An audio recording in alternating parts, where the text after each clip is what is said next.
करत होतो की महामानवाचा डॉक्टर बाबासाहेब आंबेडकरांचा पुतळा हा रस्ता रुंदीकरणात जाणार आहे। त्याकरता आपण पर्यायी जागा उपलब्ध करून द्या आणि जोपर्यंत पर्यायी जागा उपलब्ध होत नाही तोपर्यंत त्या ठिकाणी बाबासाहेब आंबेडकरांच्या पुतळ्याला हात लावू नका। 15 एप्रिलला माननीय शिवसाहेब जेजुरीचे त्यांच्या उपस्थितीमध्ये त्या ठिकाणी नगरपालिकेच्या सभागृहामध्ये जवळजवळ 40 गावचे प्रतिनिधी होते आणि शिवसाहेब होते, राष्ट्रीय महामार्ग त्यांचे अभियंता होते, यांच्याबरोबर बैठक झाली। त्या बैठकीत सुद्धा असं ठरलं की जोपर्यंत पर्यायी जागा उपलब्ध होत नाही तोपर्यंत डॉक्टर बाबासाहेब आंबेडकरांच्या पुतळ्याला हात लावू नये। त्या भावना सगळ्या आंबेडकरी जनतेने तिथे व्यक्त केलेल्या आहेत। शासनाचा जरी आदेश असेल, मग स्थानिक पोलीस प्रशासन असेल, नगरपालिका प्रशासन असेल, महसूल प्रशासन असेल किंवा राष्ट्रीय महामार्ग प्रशासन असेल, त्या कुठल्याही प्रशासनाने या ठिकाणी सामाजिक संघटना आहेत, राजकीय आहेत, पत्रकार लोकशाहीचा चौथा स्तंभ म्हणून आपण पत्रकारांकडे पाहतो, पत्रकार आहेत, याची कुठेही वाच्यता न करता चोरासारखा जो पुतळा आणि कार्यालयीन वेळ नसताना तो का काढला याचं उत्तर प्रशासनाने आम्हाला द्यावं। आपण जे पत्र दिले ना त्याप्रमाणे विधिमंडळामध्ये भेटत आहे आणि आपण जे सांगितलं त्या संदर्भात आपण कलेक्टर साहेबांकडे आपल्याला शब्द देतो। अधिवेशन काळामध्ये शक्य होणार नाही, पण अधिवेशन झालं त्याबाबत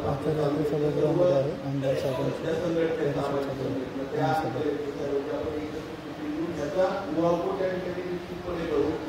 गोष्ट घडून घेईल, फक्त काय छत्रपती शिवाजी महाराजांचा पुतळा अशा प्रकारे काढला नसता मी प्रशासनाचा इथे जाहीर निषेध करतो। यामुळं पुरंदर तालुक्यातील नाही तर संपूर्ण राज्यातील महामानव डॉक्टर बाबासाहेब आंबेडकरांना मानणाऱ्या सर्व आंबेडकरी जनतेच्या भावना प्रशासनाने दुखवलेल्या आहेत आणि त्यामुळं अशा कर्तव्यात कसूर करणाऱ्या अधिकाऱ्यांवर कारवाई झाली पाहिजे ही आमची मागणी राहणार आहे आणि त्यासाठी आम्ही संघर्ष करणार आहे। मी त्याबाबत मागणी करतो आपल्या मताप्रमाणे निश्चितपणे कलेक्टर साहेबांच्याकडे पण आणि विधिमंडळ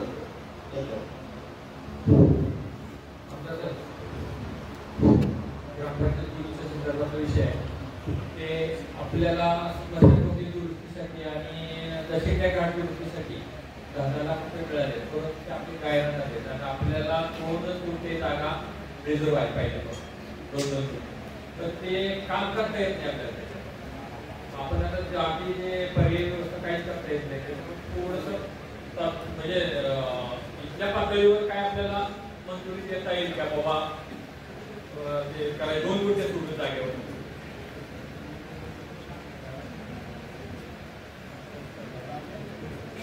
ग्रामपंचायतीला प्रस्ताव दिला जाहिरातचा, तर जाहिरात जागा उपलब्ध होत नाही। जाहिरात जागेतच आहे आपली स्मशानभूमी जाहिरात जागेत आहे, त्याला अजून तुम्हाला जी अधिकची जागा लागते ना त्यासाठी तुम्हाला प्रस्ताव द्यावा लागेल ग्रामपंचायत। नाही ठीक आहे, ते वाढीसाठी प्रस्ताव तयार केलेला तो मी देतो, परंतु आता काय झालंय 10 लाख 20 लाख रुपये आले त्याला, पण आता आपण ते करू शकत नाही। गायब माहितीच्या बाहेर म्हणजे जाते म्हणून लगेच तुम्ही ठराव करून द्या की तिथे स्मशानभूमी ऑलरेडी अस्तित्वात आहे, संदर्भ जागा ही ग्रामपंचायतीने वर्ग करावी। मी त्याच्या आतमध्ये सगळे अधिकारी कलेक्टर साहेबांना आपण तहसीलदार महोदयांच्याकडे द्या, साहेबांनी प्रांत मॅडमच्या शिफारस करतील, आपण 1 आठवड्यामध्ये परवानगी आणली। नमस्कार सर, माडकी गावाच्या डोहामध्ये आज त्या मिल्टबसनी पूर्ण तालुक्याला जवळपास रोजचे 200 ते 250 टँकर भरून जातात। सध्या डोहाची आज परिस्थिती 3 ते 4 दिवस हे पाणी शिल्लक आहे, तर नदी पात्रात पाणी सोडावं त्या डोहामध्ये अशी आपल्याला विनंती करतो। सांगितलं डोहात पाणी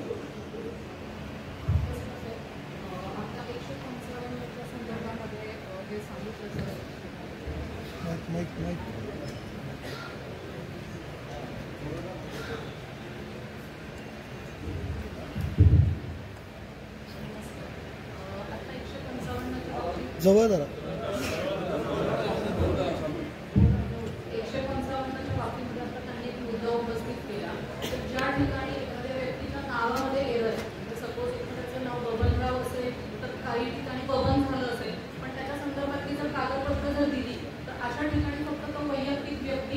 कागदपत्र एवढ्यावरती फक्त एक सुनावणी घेऊन सुद्धा साहेब हा विषय मार्गी लागू शकतो.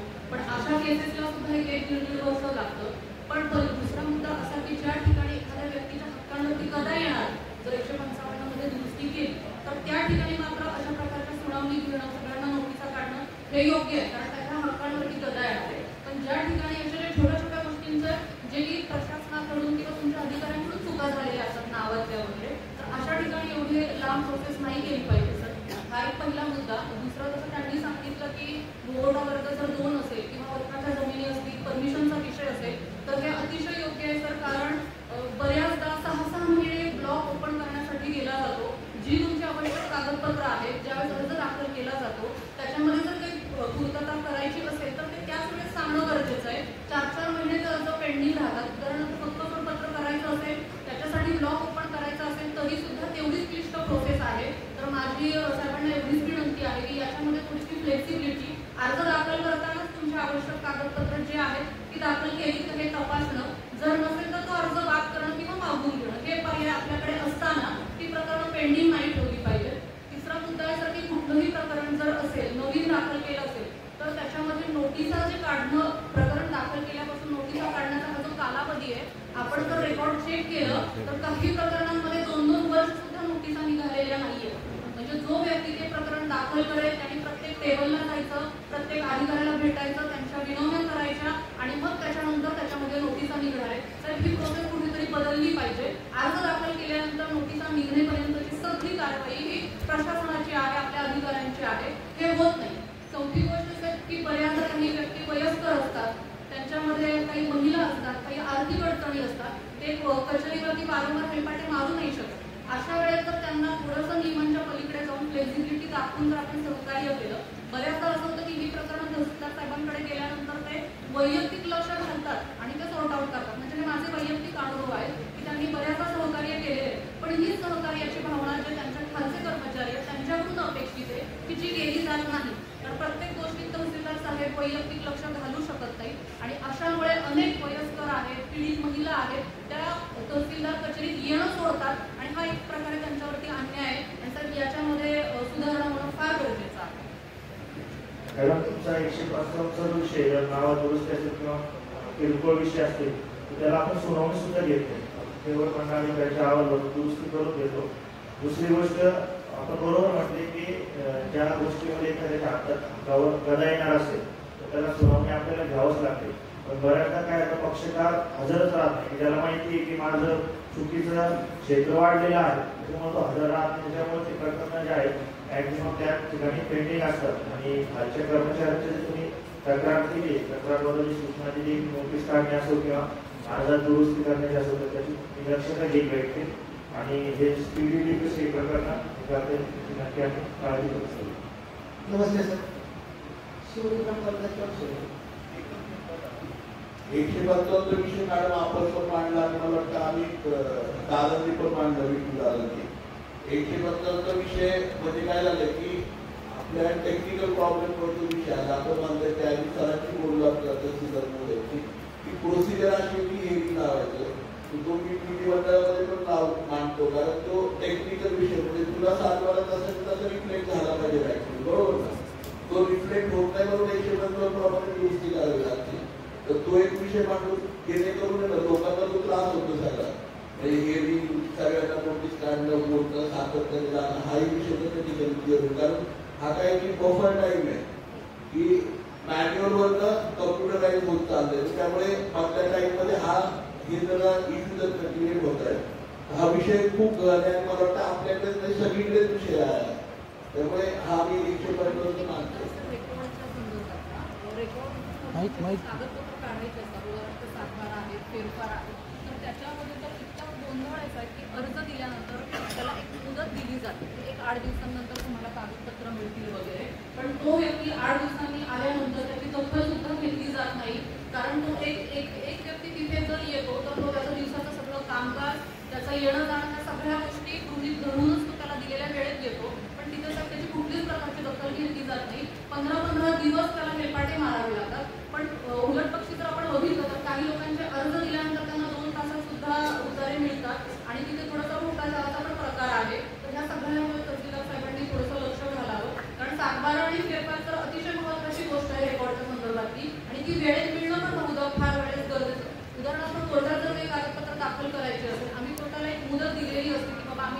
दाखल करू. आणि यांनी पण आम्हाला एक मुदत दिलेली असते की 8 दिवसात तुमची कागदपत्र मिळतील, पण ती वेळेत दिली जाते. त्यामुळे सर रेकॉर्डच्या संदर्भात आपण थोडंसं लक्ष घालावं. रेकॉर्डचं मॅडम म्हणजे इलेक्शन असल्यामुळे ऑब्झर्व केली बंद होतं रेकॉर्ड.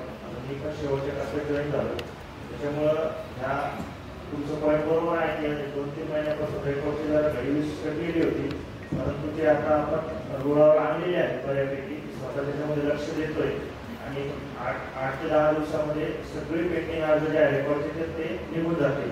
आणि CCTV सुद्धा त्या ठिकाणी बसवण्यात आलेले आहे की जेणेकरून जर बाहेरचा व्यक्ती कोणी मला दिसला तर मी लगेच त्याला बोलून घेत असतो. आणि आमच्या कर्मचाऱ्यांना पण बऱ्याचदा नोटीस वगैरे पाठवलेले आहे. आणि तो ब्लॉकचा आपण एक विषय काढलेला आहे. त्या ब्लॉकच्या विषयासंदर्भात माझी फक्त इतकी सूचना राहील की बऱ्याचदा काय होते सर की एक मधली एक पॅरलल यंत्रणा आहे तुमच्या बाहेर काम करते आहे, ज्याच्यामुळं तो शेतकरी आणि आमच्यापर्यंत विशेषतः माझ्यापर्यंत ते पोहोचू देत नाही. तर माझे सगळ्यांना आव्हान आहे की आपलं काही काम असेल, कुठलंही काही काम असेल तर मी तहसील कार्यालयात असतो, डायरेक्ट जर मला आपण येऊन भेटले तर मी आपल्याला या ठिकाणी वही देतो. तिथे काम जर नियमात असेल तर लगेच होईल, परंतु ती पॅरलल यंत्रणा सर ते माझ्यापर्यंत त्यांना पोहोचू देत नाही. तर माझे शेतकऱ्यांनाच आव्हान आहे की आपण डायरेक्ट येऊन भेटा. सरकारी कार्यालय आहे, आपण कधी येऊ शकता आणि आपलं काम करून घेऊ शकता. Thank you sir. आता प्राणपाडा विषय नाहीये, ते अर्ध्या तासात येणार आहे, सिविल रोडच्या विषयामुळे नाही, परंतु हा जो विषय आहे सगळा रेकॉर्ड रूमचा किंवा आपण साहेबांनी क्लिअर सांगितलंय. माझी आज या आजच्या मीटिंगच्या माध्यमातून सर्वात महत्वाचा विषय तहसीलदार मोदयांना आहे की आम्ही सातत्याने पालकमंत्र्यांना आम्ही हे करतोय. आजही मला वाटतं की आपण सगळ्यांनी येणार एक मान्यता दिली तर खूप बरं होईल. रेकॉर्ड रूमचा विषय असेल किंवा तहसील मधला आपल्या प्रांत ऑफिसचा, त्यानंतर कृषी अधिकाऱ्यांचा असेल, सगळे ऑफिस आपण एकत्रित मध्यवर्ती इमारतीमध्ये घेतोय. मी जवळपास 1 वर्ष याच्यासाठी फॉलो करतोय. आपल्याला सगळ्यांना कल्पना आहे काही प्रकार इलेक्शनच्या काळामध्ये केवळ जुनं ऑफिस असल्यामुळे त्या ठिकाणी घडले. तर ह्या सगळ्या गोष्टींचं आणि रेकॉर्ड रूमचं आपल्या सगळ्यांना सर्वसामान्यांना त्रास होतोय. मला आज आपल्या या आजच्या या मीटिंगमध्ये ना ह्याला एक मान्यता मला पुरंदर तालुक्याच्या समन्वय बैठकीमध्ये हवी आहे की प्रशासनाने सुद्धा त्या ठिकाणी कलेक्टर महोदयांना पालकमंत्र्यांना विनंती करावी की प्रशासकीय इमारत त्वरित त्या ठिकाणी येणार आपल्या आपणही सगळे म्हणजे माझ्यासह आपण सगळे लोकप्रतिनिधी आणि प्रमुखांनी त्याला मान्यता द्यावी. कृपया याच्याबाबत हात वरती करून मान्यता द्यावी, जेणेकरून ना पत्रकार सगळ्या गोष्टी वरती. आमदार साहेब सगळे हात वर करतील, कुणाचीच अडचण नाही. अडचण प्रशासनाची किंवा पुढाऱ्यांची असं मला वाटतं. का होत नाही? 15 वर्ष झाली प्रशासकीय इमारती घेतली, 15 वर्षात त्याची कार्यवाही होत नाही. 1, 2, 3 आता आपले कार्यकाळ संपत आलाय, अजून सुद्धा म्हणजे त्या इमारतीत जायला प्रशासन का राहत नाही याचा तुला अभ्यास केला पाहिजे. काय अडचण काय? इथं ईव्हीएम मशीन जात आहे चोरीला, रेकॉर्ड नाही. हे सगळं शासनाच्या निदर्शनाला येऊन चांगल्या अधिकाऱ्यांना काही दिवस त्या ठिकाणी घरी बसावं लागले. ते सगळं निदर्शनाला येऊन सुद्धा शासन का करीत नाही याच्याकरता आंदोलन करायला लागलं तरी करा. आता सुद्धा आंदोलन करायची आमची तयारी. ठराव काय सगळे पास करते ठराव. आमची इच्छाच आहे तिथे गेलं पाहिजे म्हणून. दादा मान्य ना विष्णू दादा?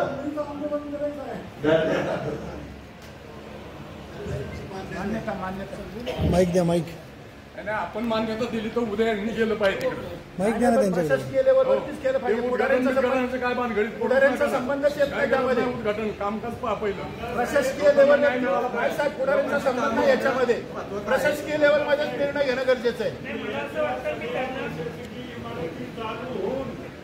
दोन वेळा रंगवल्या आमची ही इमारत अजून उद्घाटनाच्या मला असं वाटतं की एक दिवस ठरवून घ्यावा की त्याच्या आत नाही केलं तर मग हे जे काय सगळे माईक कुठे? माईक माईक एक मिनिट ऐका ना. आज आपण एकच मिनिट सर. आमदार साहेब आणि अप्पा साहेब, अशी माझी इच्छा आहे हे आंदोलन असं प्रकार व्हायला पाहिजे की जेणेकरून सरकारी ऑफिस सगळे बंद व्हायला पाहिजे आंदोलनाच्या माध्यमातून, तरच त्याला हे होईल. पुढाऱ्यांचा किंवा कशाचा बरेच जण म्हणतात काही संबंध नाही, पण जे प्रशासकीय यंत्रणा पुरंदर मध्ये आहे ती पूर्ण आपण बंद करावी, म्हणजे ते चालू होईल. समन्वयाचा ठराव आपण त्याच्यासाठी घेतलेला आहे आणि माझं म्हणणं आहे की हा ठराव मी कलेक्टर महोदयांना, पालकमंत्र्यांना, उपमुख्यमंत्र्यांना, मुख्यमंत्री महोदय आणि महसूल मंत्र्यांना मी पाठवतो, त्यांना भेटतो आणि त्वरेने विदाऊट उद्घाटन सुरू करा. आम्हाला उद्घाटनच करायचं नाही. अशा प्रकारे आपण सांगूया. आता राहिलेलं डिपार्टमेंटचं फर्निचरचं काम पण सुरू आहे. मी त्याच्यासाठी हा ठराव घेतला. फक्त आता प्रशासकीय मर्यादेचा विषय आपण इथं थांबवू, पुढचे विषय संपतील सगळे. 15 ऑगस्ट गेलं, 26 जानेवारी गेली, आता कोणता 15 ऑगस्ट यायचा साहेब जाहीर निषेध करतो. संजय जगताप यांचं त्या कोर्शिलेवर नाव लागू नये म्हणून काही पण त्या सुद्धा आमदार संजय जगतापच आहे, त्यामुळे नाव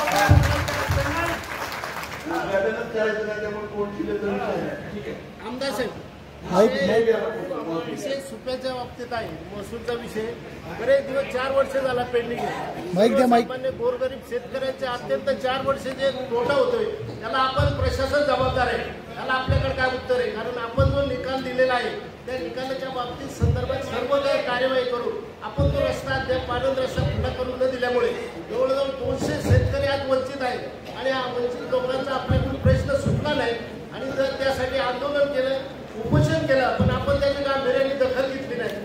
मी सर्व प्रशासनाच्या अधिकाऱ्यांना स्वतः भेटलोय, इव्हन कलेक्टर साहेबांना सुद्धा भेटलोय. मी आपल्या मुख्यमंत्री साहेब असतील, महसूल मंत्री असतील, त्या सर्वांना निवेदन दिलेले साहेब पाठवून आणि अद्याप तो रस्ता भूमाफियांनी अतिक्रमण करून जो बळकवलेला आहे तो रस्ता अद्याप खुला करून त्यांनी दिलेला आहे. 7/12/2021 निकाल झाला आहे शेतकऱ्याला आणि हा रस्ता प्रशासनाच्या गलथानपुढे आणि याच्या हलगर्जीपणामुळे अद्याप खुला करून दिलेला आहे.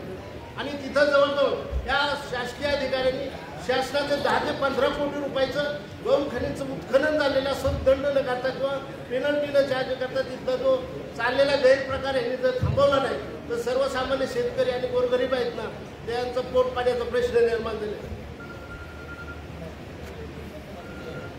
त्यांनी जे अहवाल तयार केले साहेब, माझ्याकडे सगळे रिपोर्ट आहे.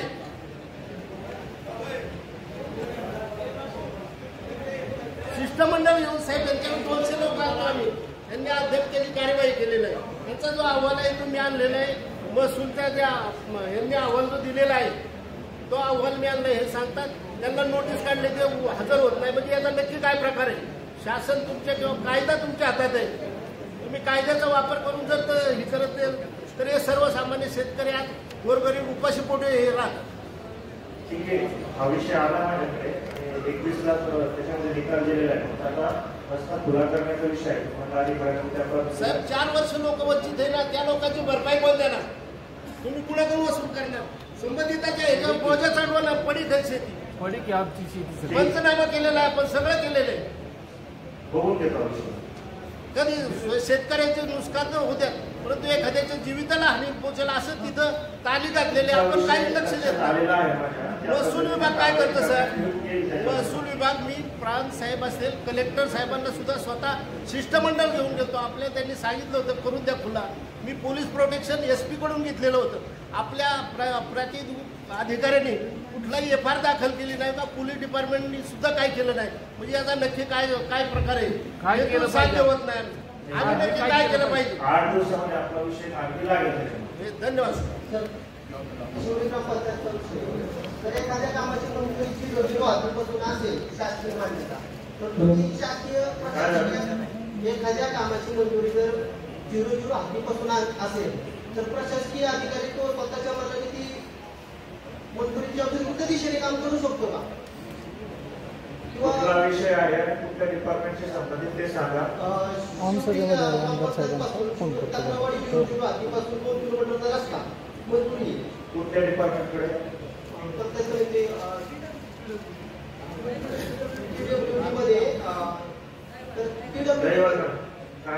मॅडमकडे मी विचारणा करायला गेलो तर काही राजकीय लोकांच्या दबावाखाली त्यांनी मला अशी उत्तर दिली की मला असं वाटतं की आम्ही सर्वसामान्य दाद मागण्याच्या लायकच नाही. किंवा शासकीय मान्यता सुद्धा माझ्या मते ग्राह्य धरली जात नाही. प्रशासकीय अधिकारी कुठल्याही प्रकारे ऐकत नाही असं सांगण्याचा माझा उद्देश आहे. शिवरी ते तक्रारवाडी 00 ते शिवरी 2 किलोमीटर रस्त्याचा काय विषय मंजुरी आहे तक्रारवाडीच्या दिशेने आणि सुरुवात करायची मॅडमचं असं म्हणणं आहे की सुरुवात शिवरीच्याच बाजूने करणार. आणि माझं म्हणणं असं होतं की जर शिवरीच्या बाजूने केलं तर सर मला 2 किलोमीटरच्या अंतरात मी स्वतः येतो. परंतु ज्या लोकांना सर्वसामान्य लोकांना त्या रस्त्याची गरज आहे, जी लोक आमदार साहेबांच्या पाठीमागं वारंवार वर्ष लागून तो रस्ता आमदार साहेबांकडून मंजूर करून घेतला. आता सूचना केल्या पीडब्ल्यूडी डिपार्टमेंटला शिवडी पासूनच रस्ता सुरू आहे. सर ती तक्रारवाडी सुरुवातीपासून आपली मागणी होती आणि ती काही राजकीय लोकांच्या आणि म्हणजे स्वतः दहिवाल मॅडमच्या सुद्धा असताना तिथं त्या बाजूने होतं. का तर त्या स्वतः तिथे दर्शनाला येतात. म्हणजे प्रशासकीय अधिकारी स्वतःच्या स्वार्थासाठी तिथे तो रस्ता करून घेणार. तुमचं काय मत आहे? माझं म्हणणं आहे की सर्वसामान्य जनतेसाठी तो रस्ता तक्रारवाडीच्या दिशेने ह्यासाठी व्हावा सर की लोकांसाठी व्हावा, म्हणजे 4 लोकांच्या फायद्यासाठी व्हावा. आणि दुसरा प्रश्न माझा असा आहे की आपण शिवच्या मागच्या 2-3 पावसाळ्यापूर्वी 2-3 नाले वाहून गेले होते. तर आपण त्याच्या पत्रव्यवहार केला होता अधिकारी मला एक विनंती आहे सगळ्यांना, आपली आजची मीटिंग आहे ना, आपल्या वेगवेगळ्या डिपार्टमेंटचे तालुक्याचे सर्व प्रमुख अधिकारी या ठिकाणी उपस्थित आहे.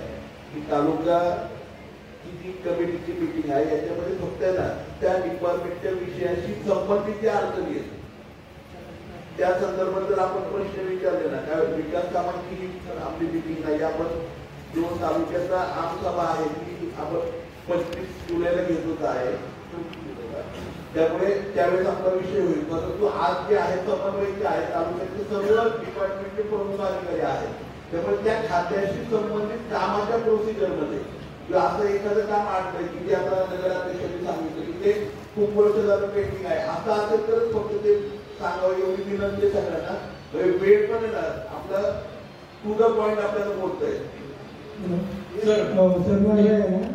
एक प्रश्न आहे, सगळ्यांना पण माहिती आहे आमदार साहेबांना ते तुकाराम पालेराव मिरसे ग्रामपंचायतीचा सरपंच आहे. तर ती बरेच वेळा अडवलेली आहे, त्यांनी आमची कोर्टात केस चालू आहे. तर ते काय करतात अधिकारी आम्हाला ते सरकारी वकील त्यांना मॅनेज झालेला आहे. तर ते काय नोटीस देतात आमच्या लोकांना मला पकडवावी काढतात. आणि तो जो पाईप रोड आहे तिथे सिद्धार्थ मॅडम म्हणले होते की तेव्हा व्यक्ती पाठवू ते बुजायला तुम्हाला मदत करू. आजही तिथं पंचनामा करायला माझ्या 30 ते 40 हजाराच्या पाईप आणून तो मनुष्य बोलतोय, ट्रॅक्टरने जोडतोय, तिथं 2 फूट बस आम्ही केलेले आहे. तरी प्रशासन काय त्याची दखल घेत नाही. तर आम्ही काय कोणा करतात बघा, 1.5 वर्ष तारीख चाललेली आहे आमची. आणि हे करायची नोंद आहे त्याच्यावर निधी पडलेला आहे शासनाचा, त्याचे पुण्यावर सगळे उतारे काढून आणलेले 1.5 वर्ष झाले तेच दाखल केलेले. सर आतापर्यंत हा विषय आलेला आहे तर ते व्हायला पाहिजे. आता करत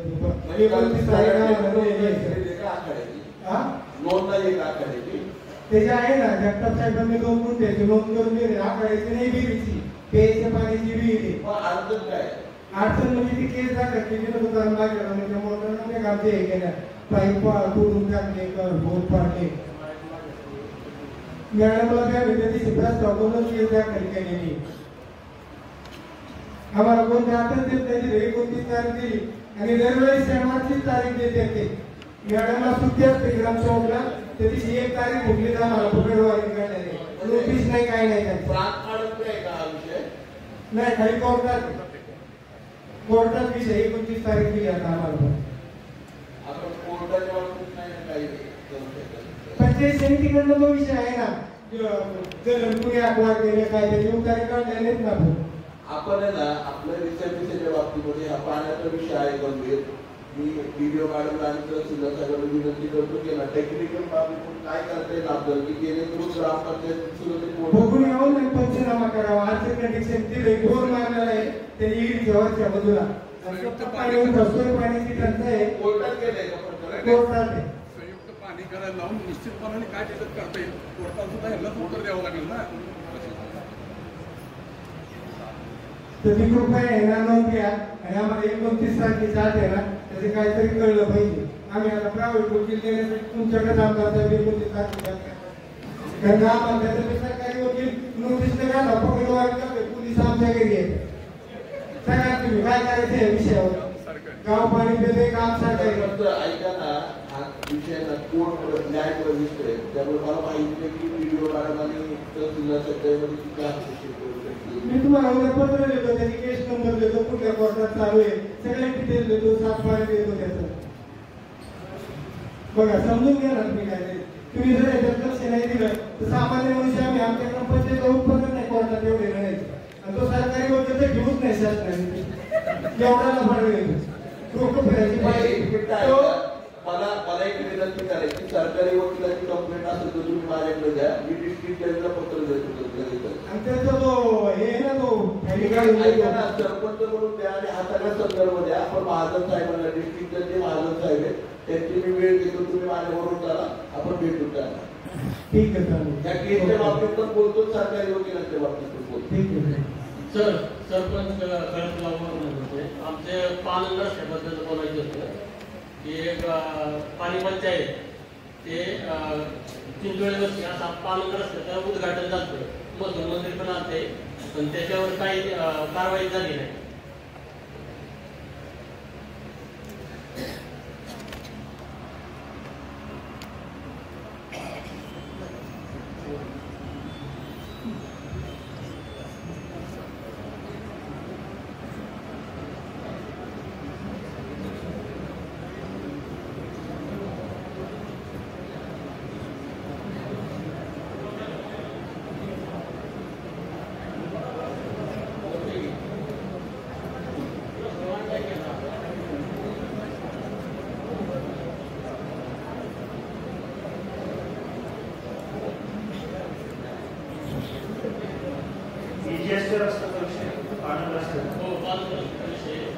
मंजूर आहे का?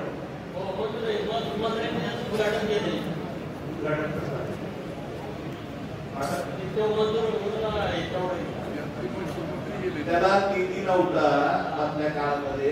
मला माहिती महसूल मंत्र्यांनी तो केलेला आहे. कुठल्याही परिस्थितीत निधी टाकतो ह्यावेळेस. जर एमर्जन्सी मध्ये नाही झाला तर आपण तुम्हाला करतो. हा विषय ऐका ना, विकास कामाच्या बाबतीत आपण करू. फक्त पाण्यात रस्त्याला अडचण नाही काय अडचण आहे ना शेतकऱ्यांची अडचणी. शेतकरी आम्हाला ग्रामपंचायतीचं पूर्ण टाकून देत नाही. साहेबांच्याकडून पत्र घेऊन की त्या रस्त्यावर मोजणी करून ही कारवाई. आणि जलजीवन विषय एक आहे. जलजीवनचं आमचं कनेक्शन गावात 1045 कनेक्शन आहे. मॅडम ज्यावेळेस त्यांचा आढावा घेतला त्यावेळेस हा विषय मांडला जलजीवनचा. बरं, सद्यस्थितीमध्ये महसूलच्या संदर्भात काही विषय असेल तर सांगावे. दुसरी गोष्ट सर, जे सर्वे नंबरचे बांध असतात त्याच्यावर शेतकऱ्यांनी आता जे रस्ते करतात किंवा कोण करून देत नाही त्याच्याबद्दल काय म्हणजे तुमच्याशी संपर्क साधायचा का? तुम्ही अर्ज द्या ना, असं स्पेसिफिक काय असेल तर. रस्ता झालेला आहे, काही शेतकरी अडवतात, त्या संदर्भात अर्ज द्या. जर त्यांची काय अडचण आहे ते एकदा बोलून म्हणजे हिअरिंग घेऊन त्यांना समजून सांगतो. असेल तर आपण पोलीस प्रोटेक्शन घेऊन आणि आमच्या तलाठी मंडळाधिकाऱ्यांच्या सहाय्याने जर काम निर्माण करत असेल तर दूर करू. धन्यवाद. Hello sir. हॅलो सरपंच गोष्टी माझ्या अगोदर हा विषय झाला नाही झाला मला काही माहित नाहीये.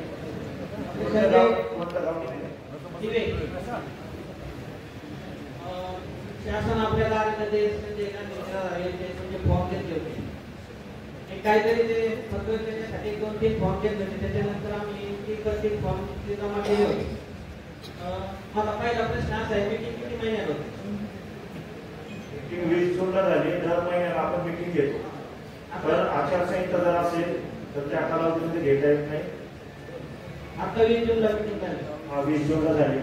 ठीक आहे साहेब. पुढची मीटिंग 20 किंवा 19 जुलैच्या आसपास होईल, त्या आठवड्यात. माझा एवढाच प्रश्न आहे तुम्हाला की मीटिंग जर महिन्याला झालं तर आजपर्यंत बरोबर आहे. कारण ते 4-5 महिने झाले ते प्रकरण पेंडिंग होते. शासन आपल्याला आलेलं हे तुम्हाला पण माहीत असेल. त्यानंतर त्या अपंग असतील, महिला असतील किंवा महिला असतील त्यांचं ते 4 महिने ते नुकसान झालेलं आहे. 4 महिने मीटिंग झाली नाही असं आम्हाला कळलेलं आहे. तर आचारसंहिता होती ना लोकसभेची, नाही त्याच्या अगोदरचा विषय त्याच्या अगोदर मी नव्हतो. शासन आपल्याला या ईव्हीएम मशीनचा काहीतरी प्रॉब्लेम झाला त्याच्यात सर्वसामान्य शेतकऱ्यांचा काही दोष नाही. एक मिनिट ऐका ना, काय झालेलं आहे मधल्या काळामध्ये फेज होती, आपण त्याच्यावरती करण्यापेक्षा ना आता मीटिंग रेग्युलर होतील आणि त्यांचे फॉर्म आहेत ना ते मंजूर होऊन लगेच आता प्रोसिजरची पूर्ण होऊन जातील. मधल्या 4 महिन्याच्या काळामध्ये त्या मीटिंग झाल्या नव्हत्या. दुसरा असा विषय आहे त्याच्यामध्ये बऱ्याचशा नियम अटी शिथिल होत्या. तर आपल्या मीटिंगमध्ये बऱ्याच पुढे जातो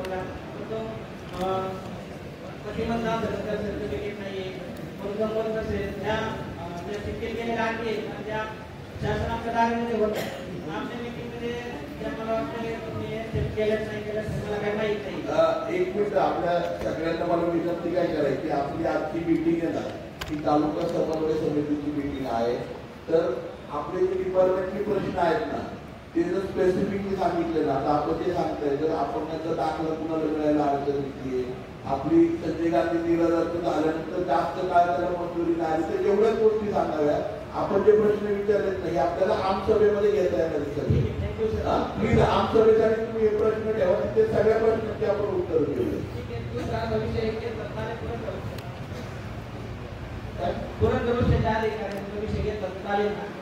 हा झाला आहेत का अधिकारी महसूल संपलाय का? महसूलचा संपलं नाहीये. सगळ्यांना विनंती आपण महसूलच्या विषयांवरती घेतलं ना नंतर मग आपण पुढच्या डिपार्टमेंटकडे फक्त महसूलचा मुद्दा मांडा प्लीज. महसूलबद्दलचा मुद्दा आहे आमचा की सुपरवाडीमध्ये असं झालेलं आहे की सिटी सर्वेला ती जी जागा आहे ती सिटी सर्वेमध्ये गावाच्या ह्याच्यात गेलेली गावकऱ्यात, पण काही जणांच्या खासगी संपर्कावरती आज पण त्याची नोंद आहे. त्यामुळे ते सतत त्याचा त्रास होतोय. तर ते जे काही त्यांच्या नोंदी आहेत जे सिटी सर्वेत गेले तर ते काढायला पाहिजे. आणि दुसरं असं आहे की जुनं जे गावठाण आहे अख्ख्या नकाशावरती त्याला कसलाच नंबर नाही आहे. त्यामुळे साईडचे जे लोक आहेत जुनं गावठाण त्याला कसलाच नंबर नसल्यामुळे सिटी सर्वेला साईडच्या लोकांनी तर इतकं स्वतःचा रान वाढवत त्या जुनं गावठाण जे ते कमी करत चालले. त्याला अख्ख्या नकाशामध्ये नंबरच नाही आहे. विषय नोंद केल्यास आलेले आहे त्या गुन्हेगारी विभागाला करण्यात येते. मी आमदार साहेबांना विनंती करतो, आता मला जो विषय मांडायचा होता तो विषय मांडण्याच्या टाकून लक्ष झालं. माझा दुसरा विषय तहसीलदार साहेबांना सर मला विनंती आहे की आपल्या तहसील कचेरीमध्ये आपण ॲफिडेव्हिट करतो आणि ॲफिडेव्हिट ज्या दिवशी करतो त्या दिवशी आपल्याला त्या ॲफिडेव्हिटची सह्या लागतात. आपण त्या दिवशी जो ॲफिडेव्हिटला जो कर्मचारी नेमलेला असतो तो कधी कधी त्यावेळेस त्या ठिकाणी हजर नसतो, त्यामुळे ॲफिडेव्हिटला उशीर होतो. ॲफिडेव्हिटच्या सहीला उशीर झाल्यामुळं आता बरेचसे प्रकरण ही जात पडताळणी चालू आहे, त्यामुळे ती पूर्णपणे पुढे जाऊन ती पुटअप करायची असतात. माझी सर तुम्हाला अशी विनंती आहे की आपण जो कर्मचारी ॲफिडेव्हिटच्या सहीला नेमलेला आहे तो एक रेग्युलर तिथं असावा, जर नसेल तर दुसरा असावा. कारण ज्या तो नेमला आहे त्याला तो तिथं समजा नसेल आणि आम्ही दुसऱ्या कोणाकडे गेलो ते मला माझी आज तारीख नाही, मी आज सही करणार नाही. तर सर आज परीक्षेचा काळ आहे, विद्यार्थ्यांचा ॲडमिशनचा काळ आहे, तर माझी विनंती तुम्ही त्यात लक्ष घालून तो विषय थोडा मागे लावा. हॅलो साहेब, मी उदयवरून बोलतोय. आमच्याकडे खरं तर आता गायरानाचा मोठा विषय, एवढी काय लोकसंख्या असते त्याची 50% पेक्षा जास्त लोकसंख्या ही आमची गायरानात राहते. परंतु त्यात अशी लोक आहेत की यांची 2-3 पिढ्या त्या जागेमध्ये गेल्या, त्याने अक्षरशः 1 रुपया रोजाने जाऊन कुठून रोजगी केली. परंतु आता ती पूर्णपणे भीतीच्या छायेखाली आहे की आपली घरं राहतील का नाही राहतील. आता बऱ्याचशा घरांच्या आम्ही मध्ये भाऊसाहेब असतील तलाठी भाऊसाहेब असतील आम्ही जेव्हा निरीक्षण केलं त्यांच्यामध्ये फॉर्म भरताना त्यातल्या बऱ्याचशा घरांची अशी परिस्थिती आहे की या पावसाळ्यात राहतील का नाही त्यांना सुद्धा गॅरंटी नाही, सोबत काय होईल त्याचं सुद्धा नाही. तर त्या लोकांना पुढे काहीतरी कायमस्वरूपी करवण्यासाठी त्याचा आपण त्वरित आपल्याकडून काहीतरी त्याचा प्रस्ताव वगैरे पुढे पाठवण्याची विनंती करतो की जे बरेच वर्ष गोरगरीब लोक राहतात ते आता पूर्णपणे दडपणाखाली आहेत, तरी त्यांचा आपण विचार करावा. मी खरेदीवरून फुले पाटील बोलतोय. तहसीलदार साहेबांना आणि आमदार साहेबांना एक आमची विनंती आहे की खळ्यातलं तलाठी नाही आणि वाढवलेही तलाठी नाही, पहिले आमच्या तलाठींची सोय करणे. आणि दुसरी गोष्ट की आम्ही MI5 खलत कावडी मार्ग हा आमदार साहेबांनी दाखवला आणि तहसीलदारांनाही आम्ही पत्र दिलेलं आहे. ते प्रत्येक शेतकरी जर मुखरीत गेला तो रस्ता 6 फूट राहतो, गाड्या जायला अडचणी निर्माण होतात. तर तेवढी त्यांनी त्वरित लगे आमदार साहेबांनी आणि तहसीलदार साहेबांनी विनंती यांची ती चौकशी करून ते रस्ते दुरुस्त करून द्यावी. आपल्या गाड्यांचा जो विषय आहे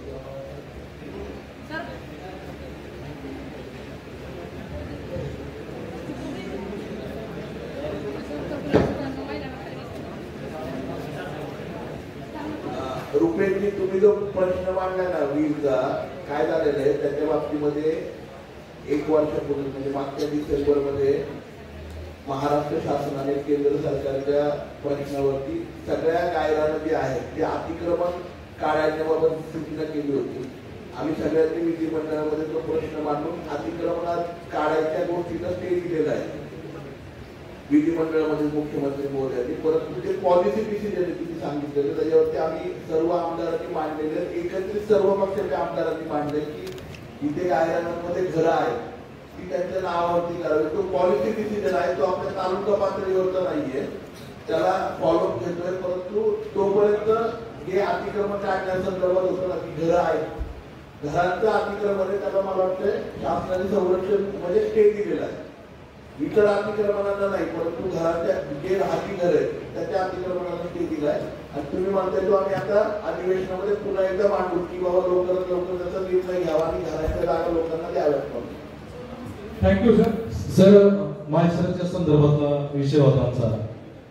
मी याच्या अगोदरच PM किसान योजनेच्या संदर्भात विषय झाला, परंतु सर माळशिरसमध्ये जवळपास 400 ते 500 लोकांचा पिनकोड चेंज झाल्यामुळे त्यांचे PM किसान योजनेचे पैसे पूर्वी येत होते, 1-2 हप्ते मिळाल्यानंतर त्या लोकांचे पैसे बंद झाले आणि त्यांचा पिनकोड हा कर्नलवाडी वगैरे त्या भागाचा लागलेला आहे. तर त्या लोकांचे पैसे बंद झाले. माझ्याकडे आता मी मोबाईलला मेसेज टाकल्यानंतर जवळपास 250 ते 300 लोकांनी माझ्याकडे नावं नोंदवल्या, पण हा आकडा जवळपास 400 ते 500च्या घरात आहे.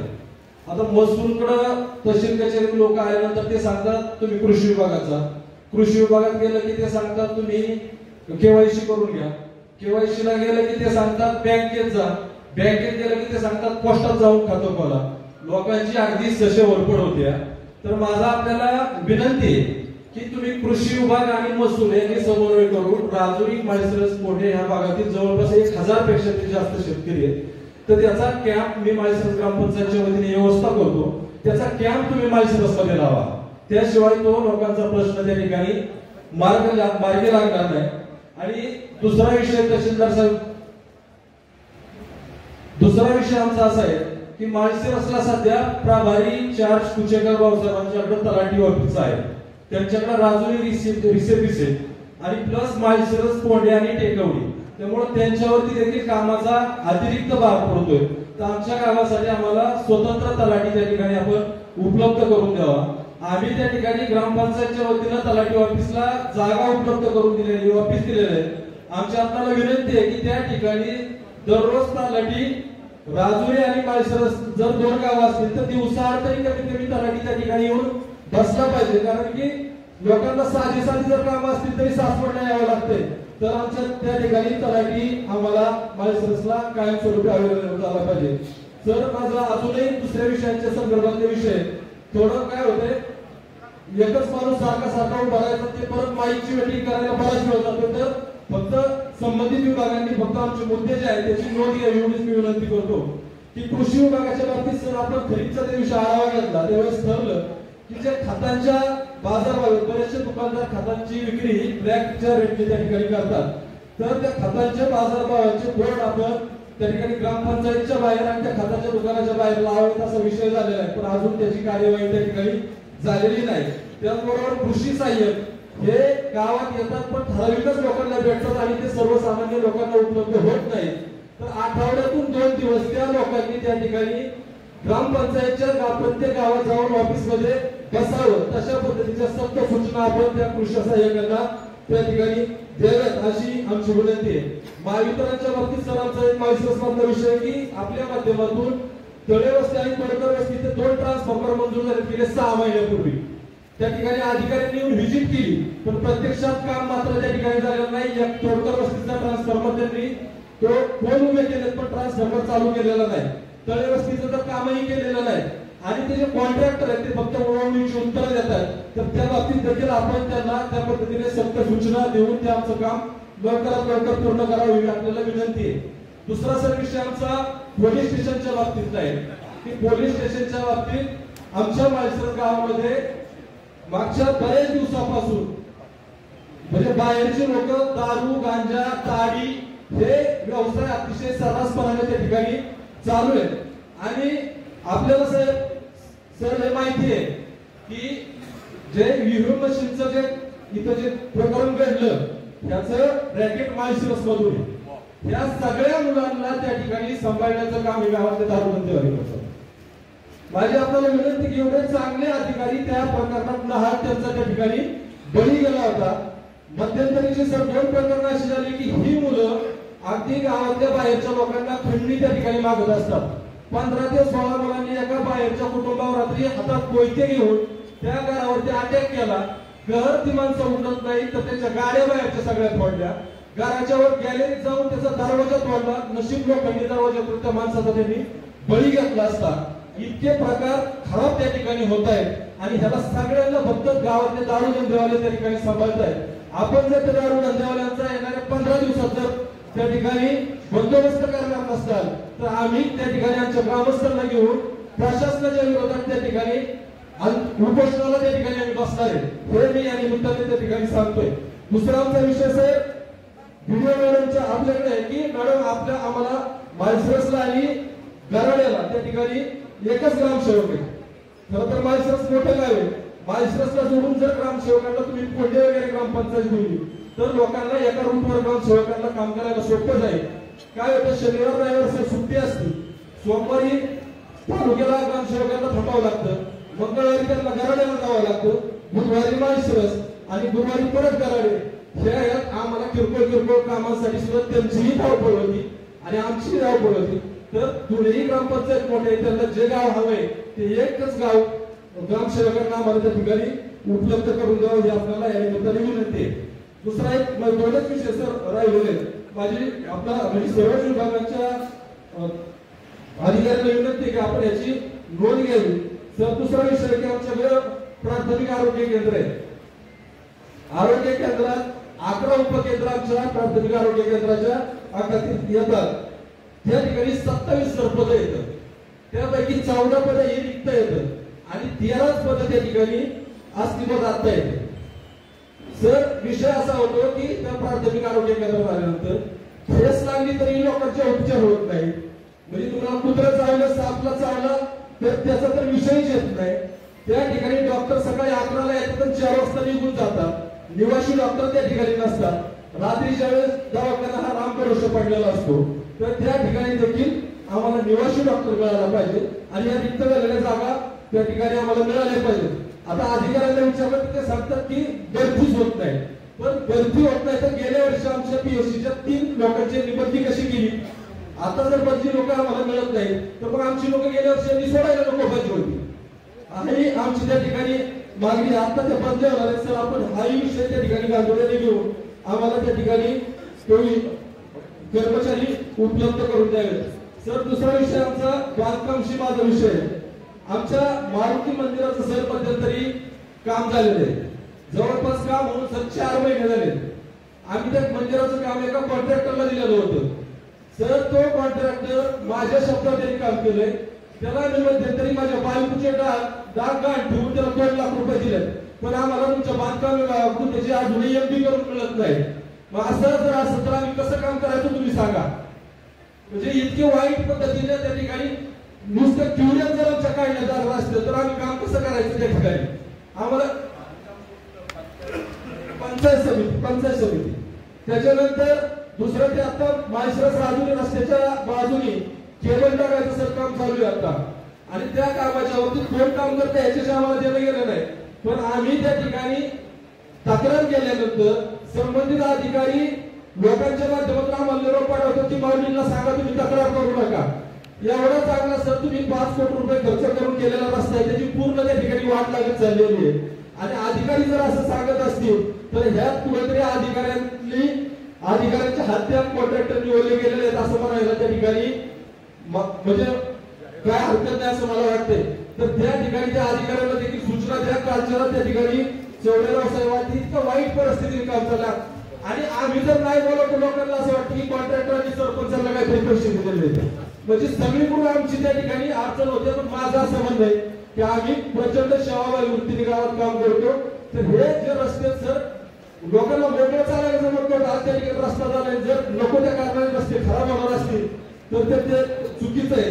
दुसरा विषय सर आपल्याकडं व्हिडिओ मॅडम आपल्याकडे की आता त्या रस्ते विकास आराखड्याच्या रस्त्यांचा समावेश आता सर करायचा चाललाय. जे पूर्वीचे रोजगार आम्ही तुमचे रस्ते झालेले आहेत मॅडम, त्या रस्त्यांची आपण मला वाटतं लोकांची परत त्या ठिकाणी संपत्ती घेणं एवढं सोपं काम नाही, कारण की 4-4, 5-5 किलोमीटरचे रस्ते झालेले. पूर्वी हे रस्ते होताना लोकांची संपत्ती काय झालेले. आज समजा जर मी गावात सरपंच आहे म्हणून परत एखाद्या माणसाला संमती घ्यायला गेलो तर राजकीय डोळ्यासमोर ठेवून काही लोक त्यात विरोध पण करतात. पूर्वी होताना रस्ते संमतीशिवाय तर आपण कोणाच्या वावरात रस्ते केलेले नाहीत. तर जे वयवाटीचे आता रस्ते आहेत की जे रेकॉर्ड नाही त्याचे तुम्ही ठीक आहे संमती घ्या, पण ज्याच्यावर शासकीय फंड खर्च झालाय, जे रस्ते रोजगारातून झालेले त्या रस्त्यांचे सरसकट ग्रामसभेचे ठराव करून त्याच्या तुम्ही विकास आराखड्यात नोंदी करावी एवढी या निमित्ताने विनंती करतो.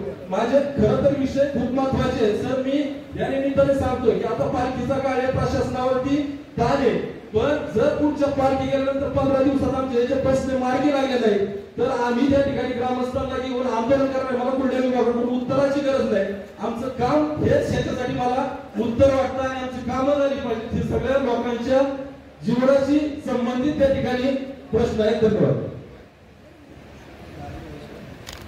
प्रश्न लिहून घेतले ते कोणी लिहून घेतलेला आणि रेकॉर्ड पण केलेला. आपण सगळं आपण मीटिंग रेकॉर्ड करतोय. फक्त आपल्याला विनंती आहे पावडी म्हणजे माळशिरसकरांना की 25 तारखेला आपण आमसभा लावतो. त्याच्या आतमध्ये हे जे तुम्ही प्रश्न मांडले ते आता काय परिपत्र जर घेतला आपण तर बऱ्याच वेळा काय होती वेळ खूप जाईल. तर हे जे प्रश्न मांडले तर सगळे ते लेखी स्वरूपात ते डिपार्टमेंट आपल्याला त्याच्या बाबतचं उत्तर देईल.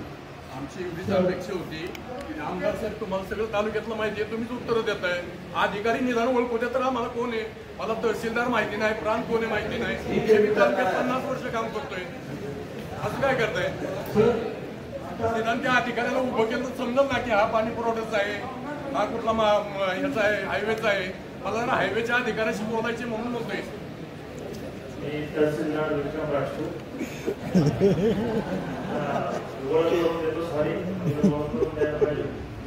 माऊलींनी जे विषय मांडलेले आहेत त्या संदर्भात त्या डिपार्टमेंटला कम्युनिकेट करून 25 तारखेच्या अगोदर आपले विषय जे आहेत ते मार्गी लावण्यात येतील. PMTचा जो विषय तर आपण फ्रायडेला तुमच्या कॅम्प ठेवू त्या ठिकाणी तलाठी मंडळाधिकारी कृषी सहाय्य नाही. 3 गावांचा विषय आहे, 3 गावांचा विषय आहे.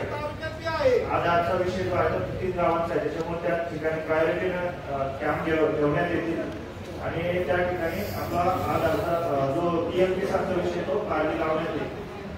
सर PM किसानचा विषय तालुक्यात सुरू आहे तेव्हा माळशिरसपूरचा विचार करू नका.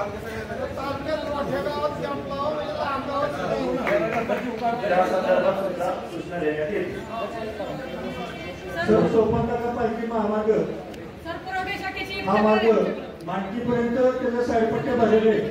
मानकीपासून जेऊर रेल्वे गेट पर्यंत साईडपट्ट्या भरलेल्या नाही. आता त्या पालखी येईपर्यंत भरून होतील असं वाटत नाही. तर कमीत कमी JCBनी जे रस्त्याच्या कडेला पोळ्याची झाडं आणि मार्ग जवळजवळ अरुंद झालाय तर कमीत कमी साईडपट्ट्या भरण्याच्या अगोदर पालखीची व्यवस्था म्हणून JCBने रस्ता तो क्लिअर करण्यात यावा. दुसरा विषय असा आहे की जो संत ज्ञानेश्वर पालखी महामार्ग जातो तर जीवन मांडकी पिंपरे येथील काही शेतकऱ्यांचा निधी अजून तांत्रिक अडचणीमुळे त्याचं वाटप झालेलं नाही. तर तोही विषय महसूल विभागाने त्यात थोडंसं सहकार्य करून तो निधी मिळण्यासाठी सहकार्य करावं. त्यानंतर तोच पालखी मार्ग जेऊर मीरा रोड येथून खंडोबा मंदिर पालन रस्त्यासाठी माननीय तहसीलदार साहेबांनी थोडंसं लक्ष घालून आता तिथून 200 ते 250 एकर क्षेत्र लोकांना आता थोडा पाऊस झालाय तर कोणालाही त्या क्षेत्रामध्ये जाता येत नाही. तिथून ऊस आता लागण वगैरे करायचं तर लोकांना तिथून जायला रस्ता नाही. तर 250 ते 300 एकर क्षेत्र बाधित झाले. तर तो एक पालन रस्त्यासाठी तहसीलदार साहेबांनी त्या गोष्टीसाठी लक्ष घालावं.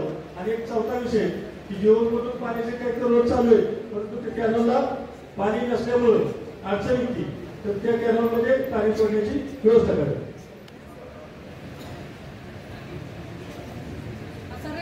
पुरवठा विभागाचा असा प्रश्न आहे की रेशन कार्ड प्रत्येक आधार कार्ड रेशन कार्डला ऑनलाईन करणं बंधनकारक आहे, ते शासनाच्या सूचना आहे. परंतु आपल्याकडं पुरवठा शाखेमध्ये जे नाव कमी करायला जातं तिथं वेगळी फी आकारली जाते आणि जिथं ऑनलाईन नाव कमी करायला जातं तिथं वेगळी फी आकारली जाते. तर हे कुठंतरी थांबला पाहिजे, आमचा असा विषय. त्याच्यानंतर महसूल विभागामध्ये जे जुने कागदपत्रे काढले जातात तिथं तुमचे तलाठ्यांच्या हाताखालचे जे कोतवाले जो कोतवाल येतो तो कुठल्याही दप्तराला हात लावतो, पण सर्वसामान्य सकाळपासून संध्याकाळपर्यंत तिथं उभा असतो, त्याला मात्र न्याय मिळत नाही. एखाद्याने चिरीमिरी जास्त दिली की तिथं मात्र नाही की अर्ज किती तारखेला आला, किती तारखेला त्याचं कागदपत्र दिलं, कुठल्याही प्रकारची पावती दिली जात नाही. पावती फक्त तुमच्या पुरतीच मर्यादित राहते. तर ते कुठेतरी बदल व्हावेत अशी आमची अपेक्षा आहे. त्याचप्रमाणे जो तहसील कार्यालय संजय गांधी विभागामध्ये रॅम्प आहे, तहसील कार्यालय कचेरी नवीन बांधली ह्याच्याशी आम्हाला काही घेणं देणं नाही. परंतु पश्चिमेच्या दिशेला आम्हाला दिव्यांगांसाठी रॅम्प असावा किंवा सुविधा केंद्र पाठीमागे आहे तिथं सुद्धा रॅम्पची व्यवस्था करावी. तिथं दिव्यांग बांधव वृद्ध लोक जातात, तिथं रॅम्पची व्यवस्था नाही. खूप मोठ्या संकटांना मला सामोरे जावे लागते. भवितव्यात तुमच्या पुढे केसेस चालतात, त्या केसेसला दिव्यांग सुद्धा येतात. मग त्यांना मात्र ना समोरच्या दरवाजानी ना पूर्वेच्या दरवाजा दोन्हीकडे तुमच्या दरवाजापर्यंत व्हीलचेअर सुद्धा येत नाही. तर व्हीलचेअर कशी तुमच्या दरवाजापर्यंत ह्याची व्यवस्था करण्यात यावी. तिसरा प्रश्न असा आहे की येथे निवडणूक लोकसभेच्या निवडणुकी गेल्या, त्या निवडणुकीमध्ये महाराष्ट्र शासनाने तुम्हाला 28 प्रकारामध्ये दिव्यांगांना सूचना दिल्या होत्या. त्या 28 प्रकारामध्ये कुठल्याच ह्याची अंमलबजावणी नाही. म्हणजे तालुक्याचे किती दिव्यांग आहेत ह्याची सुद्धा माहिती तुमच्या प्रशासनाकडे उपलब्ध नाही. टोलवाटोलीची उत्तरे देऊन शेवटपर्यंत मतदानाच्या काळात आम्हाला व्यवस्थित उत्तर मिळालं नाही. किती दिव्यांगांनी मतदान केलं हे सुद्धा नाही. तुम्ही ज्या सूचना मार्गदर्शन केल्या होत्या, आता येणारं विधानसभेचं जे निवडणूक आहे त्याच्यामध्ये तुम्ही पहिलं सांगितलं की स्वतंत्र दिव्यांगांना बूथ, जोपर्यंत आमचे स्वतंत्र नाव नोंदणी होणार नाही तोपर्यंत आमचं स्वतंत्र बूथ होणार नाही. तर मार्गदर्शन करून तुम्हाला जर जमत नसेल तर राज्य शासनाकडून गाईड मागून द्यावे. परंतु आम्हाला ज्या 28 प्रकारामध्ये सूचना दिलेल्या आहेत त्याच्यावर मात्र कारवाई झाली पाहिजे. आणि तिसरी गोष्ट अशी आहे की वनपुरी गावामध्ये तुम्ही मागा मयत माणसाच्या नावाने केस चालवलेली आहे आणि त्या वनपुरी गावचं तहसीलदार साहेबांनी जे मयत माणसाच्या नावाने केस चालून आज त्या परपंचाचं उद्ध्वस्तकरण झालेलं आहे. 4 भाऊ एकत्र होते पण मयत माणसाच्या नावाने केस आहे, कुठल्याही प्रकारचं उत्तर नाही. तर तुम्ही ती केस सब रजिस्टर आमदार साहेब यांना माहिती आहे तो विषय कालच्या परवाशी निघाला होता. त्या प्रश्नाला तुम्ही कशा प्रकारे उत्तर देणार, त्याच्यावर आम्हाला मिटिंगसाठी वेळ देणार का?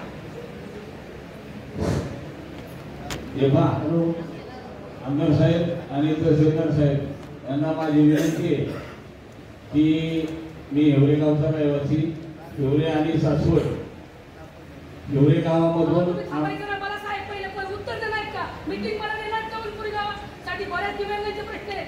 ज्या महसूल विभागामध्ये सर सुट्टीवर असताना निकाल झाले आणि परपंच उद्ध्वस्त झाले, त्याच्यावरती मला मिटिंग उत्तर देत असेल तर उत्तर मिळत असेल तर पुढच्यानी बोलणं चुकीचं आहे. काही आपण ना दिव्यांगांच्या कमिटी सर दिव्यांगांची कमिटी नाही, परवा दिवशी जो सब रजिस्टर महसूल ह्याच्यामध्ये त्याच्यासाठी तहसीलदार मोदी आपल्याला वेगळी वेळ देते. आपण थोडस उशिरा आलात. मागाशी प्रशासकीय इमारतीला सगळ्यांनी मान्यता दिली आहे. आपला जो मागाशी रेकॉर्डचा प्रश्न होता ना, नवीन प्रशासकीय इमारतीमध्ये सगळीकडे CCTV आहे. त्यामुळे हे जे काही प्रकार आपल्या इमारतीमध्ये घडले ते प्रकार तिथे घडणार नाही. आणि बऱ्यापैकी मला वाटतं की प्रोसेस जी आहे तिथं फॉलो होईल, कारण ती मॉनिटर होणार आहे CCTVच्या माध्यमातून. तर मला वाटतं खूप साऱ्या अडचणी दूर होतील. आणि नवीन प्रशासकीय इमारतीमध्ये रॅम्प केलेले आहेत, वरच्या माध्यमापर्यंत जायला अपंगांना लिफ्ट पण आहे. त्यामुळे त्या सगळ्या सुविधा आपल्या नवीन प्रशासकीय इमारतीमध्ये आहेत. तुमच्या शेजारी व्हिडिओ मॅडम बसल्या की बरेच ग्रामसेवक गावामध्ये नसतात, बऱ्याच दिव्यांगांच्या तक्रारी येतात. त्यावेळेस ते सांगतात की आम्ही असं येत असे. आज दिव्यांग तुम्ही म्हणता की समितीची मिटिंग गेलो पण ही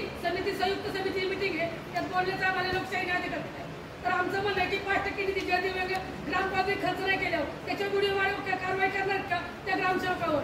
आणि शासन जे असं असं आहे उत्पन्नाच्या 5% निधी खर्च करायचा आहे. मला मात्र ग्रामसेवक सांगतात की वसुलीच्या ठराविक निधी तरतुदीनुसार करायचा.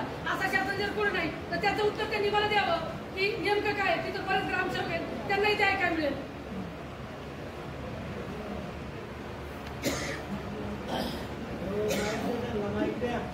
ग्रामसेवक उपस्थितीबाबत सगळ्यांना सूचना केलेल्या आहेत. ज्या ग्रामसेवकांकडे 2 पंचायती आहेत त्या अल्टरनेट त्या ग्रामपंचायतला व्हिजिट करतात आणि 5% खर्चाच्या बाबतीत जो मुद्दा आहे तो आपण निव्वळ उत्पन्नाच्या 5% जी पंचायत समितीकडूनच त्यांना टार्गेट दिलं जातं आणि त्यानुसारच आपण खर्च केला जातो. जो अनुशेष झालेला आहे मागच्या वर्षीचा तो जिल्हा परिषदला वजन करण्यात. पण मॅडम तुमचे काही ग्रामसेवक सांगतात की या वर्षी वसुली नाही, आमच्याकडे निधी उपलब्ध नाही आणि नंतर तुम्ही आपला शासन जेव्हा सांगतो की जिल्हा परिषदची परवानगी मागा, त्याच्यावर तुमचं मत काय? मॅडम ज्यांनी 5% खर्च केलेला नाही त्यांना ऑलरेडी नोटीस इश्यू केलेल्या आहेत. त्यांच्याकडनं खुलासे आले की त्यावरती पुढील कार्यवाही होईल. पण ज्या तुम्हाला जी माहिती दिली गेलेली आहे ती चुकीच्या पद्धतीने दिलेली. वसुलीच्या 5% नाही, त्यांचं जे निव्वळ उत्पन्न आहे त्याच्या 5% आपण कॅल्क्युलेशन पंचायत समिती स्तरावरून त्यांना टार्गेट दिलं जातं. मॅडम पण अशा बऱ्याच ग्रामपंचायत आम्ही लिखित स्वरूपात तुमच्याकडे देऊ की असं आहे की आतापर्यंत दिव्यांगाचा एकूण उत्पन्नाच्या 5% निधीतून खर्च करायचा आहे, परंतु तुमचा एकही ग्रामसेवक त्यानुसार निधी खर्च करत नाही. त्याचे पुरावे आणि तसं तुम्ही जे करताय तसं सगळ्या ग्रामसेवकांना आदेश काढावा आणि त्याची प्रत आम्हाला द्यावी. ठीक आहे मॅडम, या वर्षीचं टार्गेट तुम्हाला दिलं जाईल. आणि त्यानंतर सर आमचं असं आहे की पोलीस स्टेशनच्या मार्फत एक विषय आहे की आमचे दिव्यांग बांधव बरेच म्हणजे महिला असतील किंवा सर्वसामान्य माणूस ज्यावेळेस पोलीस स्टेशनला जातो त्यावेळेस काही तक्रार झाली घरामध्ये तर तिथं फक्त एनसी घेतली जाते. एनसी नंतर त्याचा कुठेतरी परत विचार व्हावा, त्या दोन्ही पार्टीला मिळून त्याचं समन्वय साधावा अशी माझी पोलीस स्टेशनला विनंती आहे. एनसी लिहून फक्त आमचं समाधान होणार नाही तर त्यातून मार्ग मोकळे करून दोन्ही भागाला कसा न्याय देता येईल